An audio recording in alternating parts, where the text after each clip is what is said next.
asking Sean McDermott about running the table at home because the Bills hadn't lost at home in forever.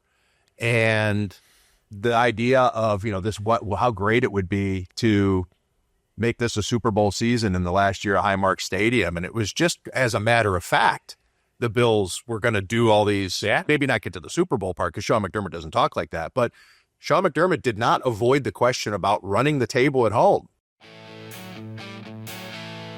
It's time now for Nuff Said with your host, Bob Koshinski.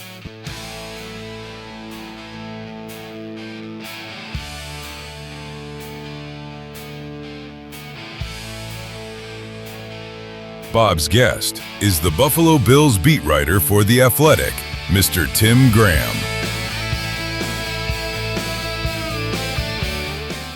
Welcome back to Nuff Said with yours truly, and it's the holiday season, and we're back in the French Connection room here at Chef's Famous Restaurant.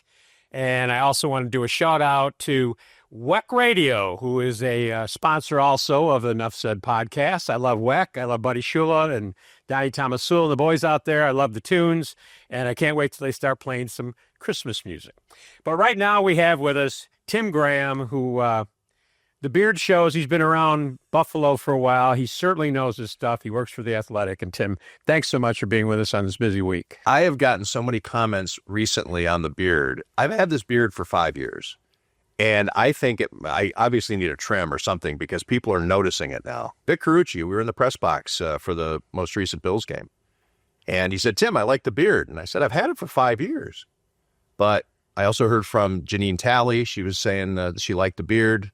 I think I'm getting a little too. I think you should go another inch or two because then you could play Santa, and the month coming up would be the perfect time. It took me 6 months to get it to this, so I don't know that I'll be able to get it in time for Santa. But so, Tim, I know it's the holiday season. There's a lot to be thankful for. But right now, what do the Bills have to be thankful for? Because when you look at this season prior to it beginning, okay. Last season at Highmark Stadium. Oh, there's so many things planned for that. The Bills are favored in every single game on the schedule. It's been decided they have the easiest schedule in the NFL. I mean, it couldn't have gotten more perfect. And now we're sitting here after 11 games, and, the stadium's in ruins. The fans are ready to sell their personal seat licenses. I mean, how bad is it? You just mentioned one of my favorite stats of the entire offseason and for the first part of the season, and I'd forgotten it because things have changed so much. The Bills were favored before the season began in every game on their schedule. They're the only team in the NFL. And here's another one I'll throw at you from a betting standpoint. I know sometimes people get sick of betting anecdotes, but for me, it shows the public confidence. It is probably the best because it's your money is based on it. You say, yeah, well, Vegas does this and Vegas does that. Well, no, it's based on the money that's coming in and the money that Vegas has mathematically predicted is going to come in. The Bills were the clearest favorite to win a division of the 8 in the NFL. And here they are. I think now we'd look at it, we'd say, it would be more miraculous than when they came back to catch the Miami Dolphins a couple of years ago, and that was out of this world. I don't think they're catching the Patriots. So where are they now? They're a playoff team. The Athletic and the New York Times has its computer calculator. I don't know what the heck it is. It's the playoff predictor, right? What we call it. And they're still at 80-some%. But if they lose to the Steelers, it goes way down into the low 60s or high 50s. So it can fall apart quickly. They have the Steelers next. I don't see the Steelers as a pushover, even without Aaron Rodgers, if he's unable to play. They just got beat by Davis Mills. Davis Mills was able to do enough. Now, granted, the Texans have an elite defense, maybe the best defense in the entire NFL. But to go on the road into Pittsburgh, the Bills have proven that they can lose to anybody, and that should put a scare into any Bills fan. Their losses to Atlanta, Miami, and now Houston, it's been the offense that's faltered, which is to me, surprising because up to this point, Josh Allen and the offense have been clicking along. Now, I know that Brandon Beane was a bit upset heading into the season that people were criticizing them for not coming up with a number one receiver. And obviously, Keon Coleman has proven that at this stage of his career, he's not helping the team.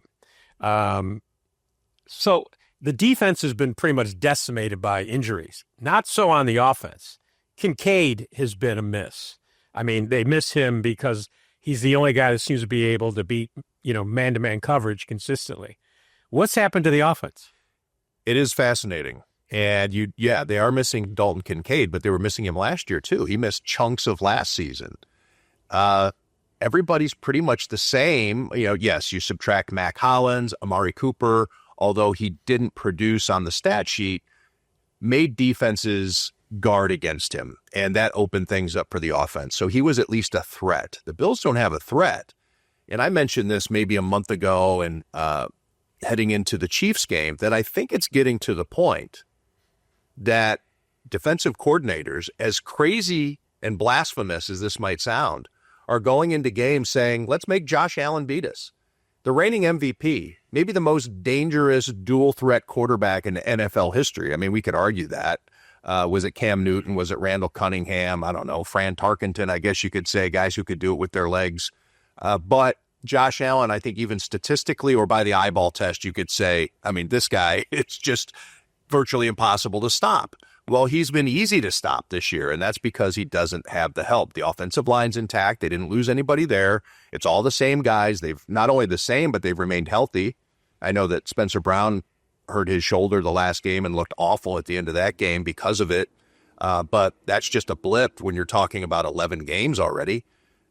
It's James Cook has had a great season. It has to be predictability, and defenses are able to see what's coming. And there are, Joe Biscaglia at The Athletic has written several of these stories, and you take a look at the percentages. When James Cook's in the game, they're probably doing this. When Dalton Kincaid's in the game, they're probably doing this. When Jackson Hawes is in the game, they're probably doing this. There have been a lot of stories about the mesh concepts on that they have their receivers running their different route patterns and how easy that's become to decipher. So I had written a couple of weeks ago regarding Brian Daboll being fired by the New York Giants. Bring him home. The West Seneca kid, bring him home. And I know that there was probably some, a lot has been made of the friction between he and Sean over his departure. And even while he was here, Sean was not afraid to be critical of Brian Daboll's decisions in post-game news conferences. But just a fresh set of eyes, just a spark. Josh Allen loved playing for Brian Daboll, and there are some games where Josh Allen has that 1,000-yard stare. The Miami game, the Atlanta game, you mentioned he's chirping at Mitchell Trubisky on the sideline. What are we doing? The cameras catch him here being frustrated. So, I'm not saying that Brian Daboll's going to happen. Maybe it's an impossibility based on the personalities, or Brian Daboll might just want to sit out the next few months and re-energize himself. But something's needed, and there's nobody on the staff, like when Joe Brady was underneath Ken Dorsey, there's really nobody on the staff that can step up and has been groomed or has done the role before to a significant degree. I look at last year's offense, and they had Cooper, but they also had Mac Hollins, who I'm sure he wanted to stay in Buffalo. Beane did not want to pay him what he wanted. He's done very well for the Patriots. He's become that guy for the Patriots. And for a guy who really wasn't known as a threat, as a receiver, up till he got to Buffalo, he had some very big plays for the Bills downfield. Bills just don't have that. Led them in touchdown receptions, which is kind of crazy. The Bills just don't have that. And I'm going to say it. I'm going to swear in church. I think Josh Allen is a half step off of where he was. I don't know why he doesn't, to me, look as escapable as he has in the past. Certainly against Houston, he ran himself around in circles. I think the Patriots showed that you can play this team man coverage and not get burned as long as you've got a spy who's athletic enough to keep his eye on Allen. And teams have copied. I mean, it's a herd mentality of the NFL. If it worked for you, I'm going to try it for me. So the offense is not going to get better. They're not going to add anybody. I mean, if Kincaid comes back, that will definitely help. I don't know where Palmer was the last game. And I want to bring this up. He was running that lateral play. Did something. You know what? I'm glad you brought it. It's amazing, crazy to get the guy involved. That play should have ignited the victory, right? That should have been the play. In the past, they would have been so jacked up that Allen would have absolutely scored. They would have worked the clock down, given up hardly no time left for Houston. But anyway. That's the type of play that breaks an opponent's will. Exactly. Yeah. And the Bills, and this was a line I used in my column, because they had come in with a attack mentality, a herd or a pack. They were on the attack. They were talking about coyotes and gazelles, or whatever they were, wolves, and there was actually a buffalo thing that D'Amico Ryans had put up in one of the meeting, a buffalo surrounded by a bunch of wolves or coyotes or something, to get like, let's all yank a piece of Josh Allen off and gnaw on it practically. Well, they did. And they did. Yeah. But it's the Bills are supposed to be that team. The Bills are the team that when the Pittsburgh Steelers play Renegade in their own stadium, Brian Daboll says, we're going to chuck it. Here we go. We're going to shove it up. Sorry, Louis and everybody. I almost The FCC doesn't monitor this broadcast. I almost swore you swore in church. I almost swore at bar. That mentality is gone. That, like, let's have fun. Let's throw it to Deion Dawkins just to rub it in. Let's run up the score. Now, they haven't really been but that was what Brian Daboll brought, and it was fun. And sometimes you'd look at it and be like, well, man, should Josh Allen even be in the game at this point? I'm talking, 2 or 3 years ago. But they were having fun. They don't look like they're having fun anymore. No. So in the Hard Knocks HBO production this summer, one line from Joe Brady, for whatever reason, always stuck in my head. And that was, he was showing the receivers, and he said, this is a Joe Brady route. You're not getting the football, but there's a reason why you're running that route. Now, you hear that, so you start to watch video on this team, and you realize at some point, perhaps, this is speculation on my point, okay, receiver X, he's not getting the ball. He never gets the ball on this route. Keep an eye on him, but you don't have to, you know what I mean? Now, Human nature. It's possible that, so Brady knew the cameras were in there. So I don't know. But I hear stuff like that. And it's obvious that Allen is not finding guys. They're running routes. They're not open. Or at least they don't expect to get the football, which you would have thought would have changed on this team, because when Allen starts to buy himself time, he can hit anybody on the other side of the sticks. So Josh Allen, and I think it was nice for him to get his number retired in Wyoming and kind of cleanse himself from that Houston game. I'm surprised he wasn't all bandaged up and looked like the mummy when they had him out there on the field, because he got hit 12 times. And I got to tell you what, looking at those replays, the offensive line, I'm sure you didn't miss this. How many times did these guys, after the initial block and now Allen scrambling, they just put their arms out like, well, I'll try to get in your way. You can hit them a second time. Bouncers at the club. And 12 times that he was hit while throwing. There's also the times where he was running. Right. And that's the one where he ended up hurt and put the scare into the Bills fan base when he got caught from behind. That was actually a run hit in which he just got engulfed and dropped onto his left shoulder. The way he was kicking his legs there and writhing around on the ground, you thought, well, geez, he's done for the game. Yeah. If not longer. But the guy's a warrior, and that's, thankfully for the Bills that he is that way. But yeah, he took a beating. He took a beating that game. So they're going into Pittsburgh. What are you hearing on Aaron Rodgers? Nothing. In fact, I was just in Pittsburgh. I've been absorbing a lot of the talk regarding him. It's a wrist, obviously, non-throwing wrist. Mason Rudolph played a pretty good game against the Chicago Bears. Now the Bears come back and win the game. The Steelers are in a weird spot. They may need, and the AFC North is in a weird place because of what happened with Baltimore. And now are they still favored? I think they are to win the division, despite that hole that they dug themselves and Lamar Jackson being hurt a lot. And but the Steelers are still very much alive for a chance to win the AFC North. And so they're going to probably want Aaron Rodgers back ASAP. And a game against the Bills, maybe they thought they could get through Chicago, but You have the Bills now. I don't know if that pushes Aaron Rodgers back. I think that there's a relationship between Aaron Rodgers and Josh Allen, too, competitively. And Aaron Rodgers was one of Josh Allen's guys growing up. You know, he had the little model of Lambeau Field on his dresser or on one of his shelves as a kid. I remember his father telling me going into that game at Lambeau Field, Josh Allen, I think it was his rookie year. I mean, this was his guy, even more so than the others, even than Tom Brady. I don't know if Aaron Rodgers reciprocates in that regard and feels a little extra motivated, but if there's still competitive juice left in Aaron Rodgers, I think that he knows he's got to get back and play for these guys. You look at Pittsburgh, you look at Cincinnati, you look at Baltimore. I mean, Baltimore looks like the team right now who's going to pull it out at the end. They seem to be they're back in action. They're the Baltimore Ravens. And driving on the way here to do this, you hear the national guys talking about, has a Super Bowl window closed on the Buffalo Bills? I don't hear anybody say that about Baltimore. I mean, they were hosting the AFC Championship game 2 years ago and should have been in the Super Bowl, and they haven't been back. They've got Lamar Jackson, but you don't hear the same kind of rhetoric about Jackson in Baltimore. I think it's maybe because everybody's put Josh Allen and the Bills so high on the podium. They just thought this was like, okay, we were wrong. But as long as you got number 17 in your lineup, I don't see a window closing on this team. You may have a different coach.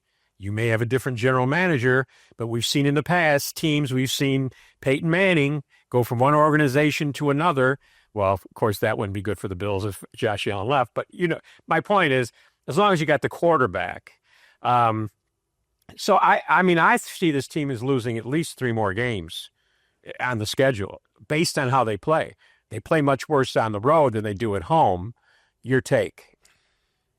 Well, I was looking at the schedule just a couple of days ago. Excuse me. Pittsburgh. I know that the Bills, I think, are a 3-point favorite, but that to me seems like a toss-up. I don't think that Pittsburgh's any worse than Houston in totality. Right. Obviously, Houston's defense, I mean, otherworldly outlier, that type of thing. Cleveland, Shadur Sanders is in there. That's a wild card. I mean, that could be a total annihilation. I mean, the Bills could just go in there and destroy them. Maybe Shadur Sanders has a spark. The Browns have a really good defense, of course. Miles Garrett is probably looking at what the Texans just did to Josh Allen. He might get his hand on Allen's uniform a few times. Yeah. The Eagles. Joe Burrow's coming back for the Bengals. I fear the Bengals with Burrows as quarterback. It really comes to what do we have 6 games left? So that's 4 of them. We have the Jets.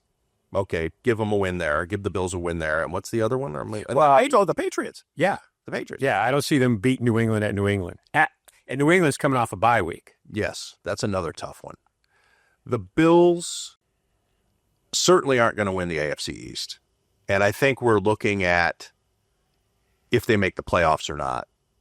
We're also looking at the resale value for your Jets tickets in Week 18 going up because that looks like it's going to be the last game in the current stadium. Yeah, the stadium. So if you want to close out that stadium and you were factoring in, well, that's the game where Josh Allen, makes his ceremonial start to keep his streak alive, right, and then you empty the benches for the Jets because everything's locked up. Not so much. I mean, the Bills might need that game to get into the playoffs, but that's probably the last game as it's looking right now at Highmark Stadium, which is a shocker.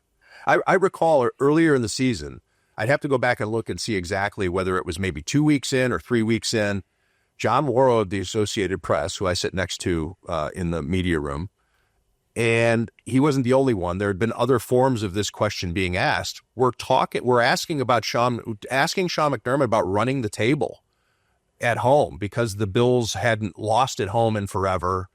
And the idea of, how great it would be to make this a Super Bowl season in the last year at Highmark Stadium. And it was just as a matter of fact, the Bills were going to do all these, maybe not get to the Super Bowl part because Sean McDermott doesn't talk like that, but Sean McDermott did not avoid the question about running the table at home. He actually answered it.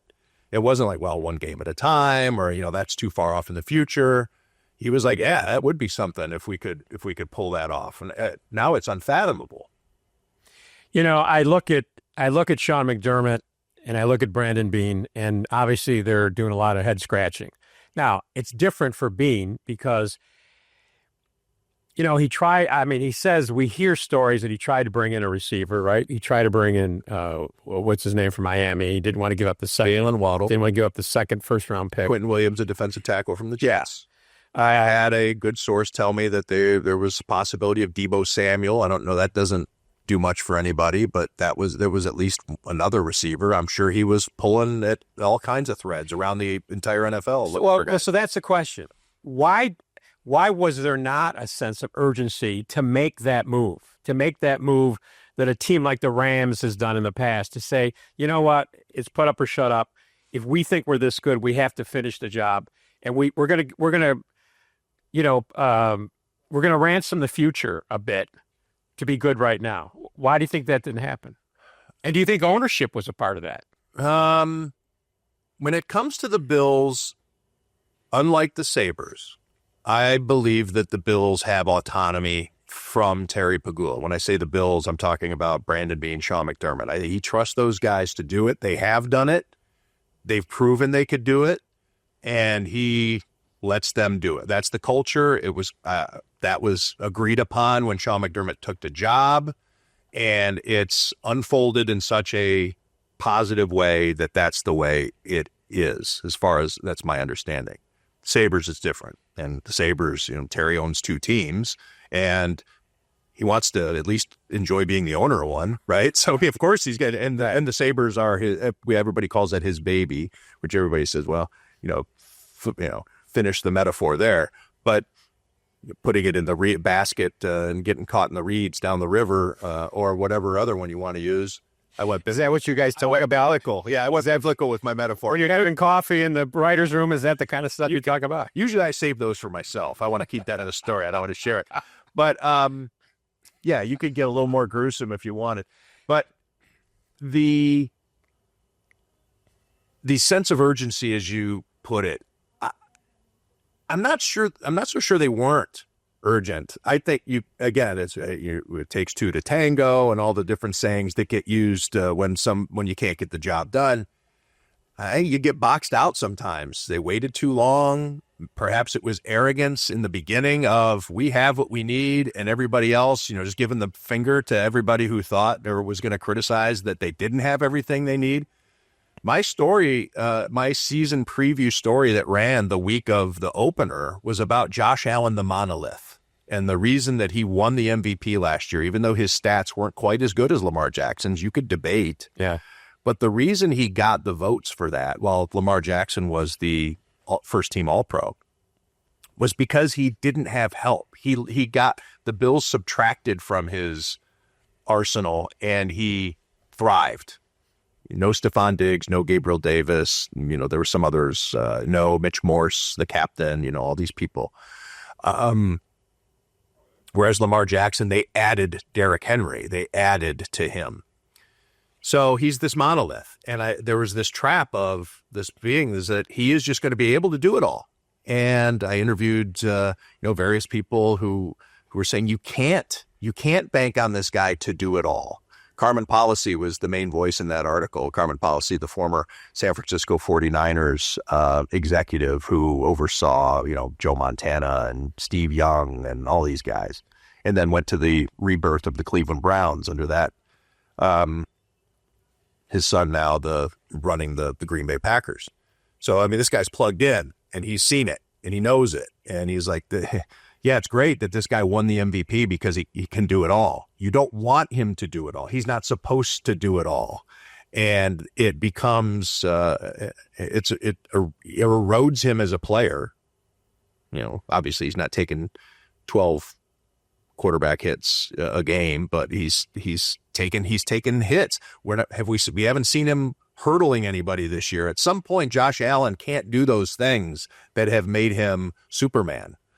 And he needs to he's going to get a little bit less in terms of the mobility. To your point earlier, he's going to lose a couple miles per hour off of his arm. Maybe that's the last thing that goes, but things do start to whittle Right. And you need the game-changing receiver. And as part of that story, I took a look at think of all the Hall of Fame quarterback. I think we can look at Josh Allen and say this is a Hall of Fame quarterback. How many Hall of Fame quarterbacks did not have Hall of Fame teammates? It is super rare. Right. You're looking at maybe like, I wish I had read the story or went back and read this. I think Len Dawson is one of them. But most of them have Hall of Fame running backs, Hall of Fame receivers, Hall of Fame offensive linemen, and I'm not even really including defense. I mean, but that obviously helps. Tom Brady, for a while there, it looked like he was only going to have one Hall of Fame teammate. He was winning Super Bowls, and the other Hall of Fame teammate would have been Adam Vinatieri, your Hall of Fame kicker. Well, if Tyler Bass makes that kick against the Chiefs a couple of years, there's all kinds. If your kicker was better, maybe get you over that hump, get you the Super Bowl. Who's his Hall of Fame receiver? Who's his Hall of Fame running back? I mean, maybe somebody eventually, but he's about to be 30. Peyton Manning, when he was on the doorstep and couldn't get it done until he was 31 years old, I think it was, he still had Marvin Harrison and Edgerrin James and Reggie Wayne and Jeff Saturday. And, there's probably a Dallas Clark. He had Hall of Fame caliber teammates around. Where's Josh Allen's? So, yes, Brandon Beane does deserve to be able to stick his chest out for getting the quarterback right. But when it comes to how he's handling the receivers or handling the defense, I think it is a tad arrogant to say, hey, look at you guys at WGR doubted, you wanted Josh Rosen. I got Josh Allen. Maybe I know a little something about football. Okay, well, that card's been played. That card is dog-eared, needs to be thrown out of the deck. We need a new deck of cards here because that card is worn out. So let's start hitting on some of these other picks. Let's start developing. So that goes to the coaching staff, too. I'm not eliminating them. Let's start. Kaiir Elam just got cut from his second team and cleared waivers. Maybe that wasn't coaching, or maybe it was. Maybe now two different staffs have been unable to develop this high round talent, and now no other team wants him.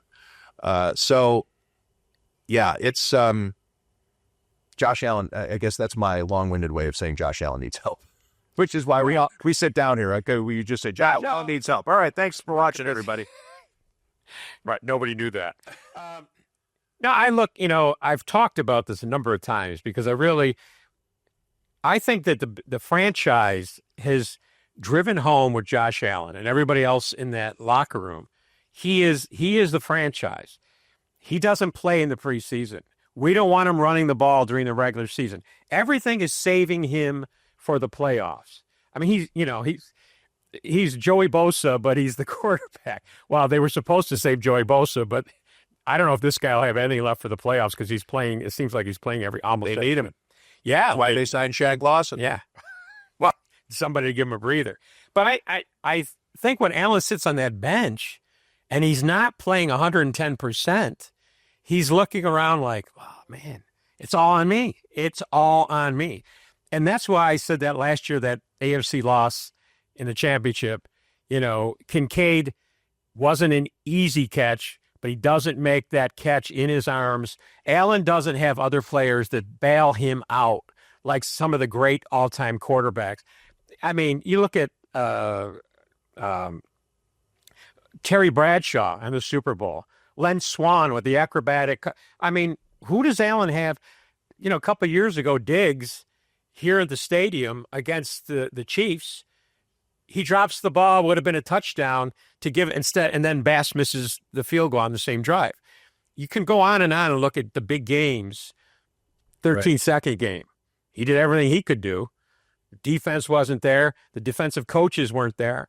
So time and time again, this guy is like, if I don't do it, nobody else is going to do it. Josh Allen has all-time great, I mean, I'm not saying across the board, but top 5, top 10 statistics for in the postseason.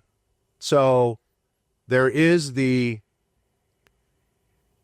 rejoinder of, yeah, but there have been times when the Bills have had the ball in their hands at the end of the game and didn't get it done. Well, true, but the defense has been the problem, or special teams in the case of 13 seconds combo, 13 seconds and defense, or special teams and defense. Yeah, it's he's done about it all he can do. He doesn't turn the ball over. All the big knock on him for the first few years of his career was he's a turnover machine. And I think that if you were to say Josh Allen in the playoffs, well, he chokes. Or I mean, these are what you would come to mind. He chokes. He turns the ball over. He's overwhelmed by the moment. He gets hurt, puts himself in harm's way and gets hurt. None of that is true. All of that is 180 degrees the other way. He becomes more efficient. He has one of the in the playoffs. Yes, he has one of the highest completion percentage in postseason playoff history. He has the best interception rate in NFL postseason history. His touchdown percentage, his yards, and then the running aspect of it. I'm not even including that. There's some other stats mixed in there too that are at his passer rating. His passer rating might be top 3, something like that in the postseason. So, yeah, what more do you want the guy to do? I mean, he won MVP, and again, I reiterate, he won MVP last year because he was doing it by himself, and people acknowledge that. And the Bills doubled down on that. And you take a look at some of the analysis from after the game on Thursday night, in which this Texans pass rush was in the backfield like nobody's business. And the Bills just insisted on, well, we're just going to block you with 5 guys. We're not going to chip. We're not going to leave, we won't put in extra help. It's just going to be our 5 guys against your pass rush. And the reason being is, again, that's the knock on the Bills' approach with Josh Allen is Josh will make the first guy miss. Josh can run around, and we're going to get extra guys out there in the pass routes. We're going to make you pay for Josh will you'll miss Josh. Right. Well, they did for the first. They had 1 sack in the first half. I mean, you take a look. You hear 8 sacks, or was 8 sacks? Yeah. So that's 7 in 2 quarters. I mean, it was the most yards lost on sacks since Joe Ferguson in 1984, and then before that, you'd have to go back to the LBJ administration. It was Dan Dara and Jack Kemp had it happen. Other than that, you don't lose 70 yards worth of sacks. Well, I got to wrap this up, but I want to throw one last thing in there because it was obvious that fourth quarter Spencer Brown was playing with one arm. Yeah. How was he not replaced until the very last drive of the game? How was somebody else not saying, you know what, this guy, he can't play? And credit to him, he didn't take himself out of the game. Players are never going to do that. Somebody should have seen that off, earlier in the game. But if and buts for candy and nuts, we'd all have a happy Thanksgiving. Oh, you were supposed to say Merry Christmas because the lights came on just as you said that. It was a holiday miracle. Tim, thanks so much for coming on. I want to wish you a good Thanksgiving. You don't have to be on the road. The Bills aren't playing. I assume you can enjoy the holiday at some point. Yeah. Happy Thanksgiving to you. And happy Thanksgiving to you. And I want to thank you so much for being on. I want to wish everybody a very happy Thanksgiving. I want to thank all our friends here at Chefs and, of course, WEC Radio. And until next week, have yourselves a good night and a much better tomorrow.